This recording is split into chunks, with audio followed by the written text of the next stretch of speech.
July 5 മലയാള നോവലിസ്റ്റും കഥാകൃത്തും സ്വാതന്ത്ര്യസമര പോരാളിയുമായിരുന്ന ബേപ്പൂർ സുൽത്താൻ എന്ന് വിളിക്കുന്ന വൈക്കം മുഹമ്മദ് ബഷീർ ഓർമ്മയായിട്ട് 31 വർഷം തികയുന്നു. 1908 ജനുവരി 21 കോട്ടയം ജില്ലയിൽ കായി അബ്ദുറഹ്മാന്റെയും കുഞ്ഞാത്തുമ്മയുടെയും 6 മക്കളിൽ മൂത്തയാളായിട്ടായിരുന്നു അദ്ദേഹത്തിന്റെ ജനനം.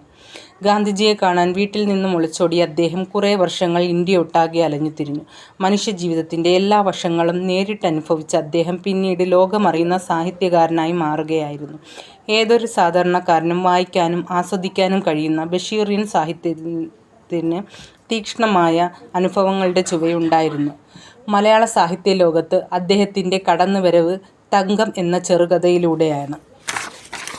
ഭൂമിയിൽ ജീവിക്കാൻ മനുഷ്യർക്ക് മാത്രമല്ല പക്ഷിമൃഗാദികൾക്ക് കൂടി അവകാശമുണ്ടെന്ന് അദ്ദേഹം തന്റെ ഭൂമിയുടെ അവകാശികൾ എന്ന സൃഷ്ടിയിലൂടെ വിളിച്ചു പറയുന്നുണ്ട്.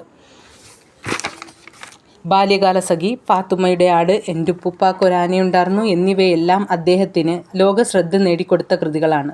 സാധാരണക്കാർക്ക് മനസ്സിലാക്കാൻ സാധിക്കുന്ന പദങ്ങളാണ് അദ്ദേഹം തന്റെ കൃതികൾ രചിച്ചിരുന്നത്. ഹാസ്യം കൊണ്ട് വായനക്കാരെ ചിരിപ്പിക്കുകയും ചിന്തിപ്പിക്കുകയും ചെയ്ത ബേപ്പൂർ സുൽത്താൻ ഇന്ത്യൻ ഗവൺമെന്റിന്റെ പത്മശ്രീ, കേന്ദ്ര സാഹിത്യ അക്കാദമി അവാർഡ്, കേരള സാഹിത്യ അക്കാദമി അവാർഡ് തുടങ്ങി ധാരാളം പുരസ്കാരങ്ങൾ നേടിയിട്ടുണ്ട്.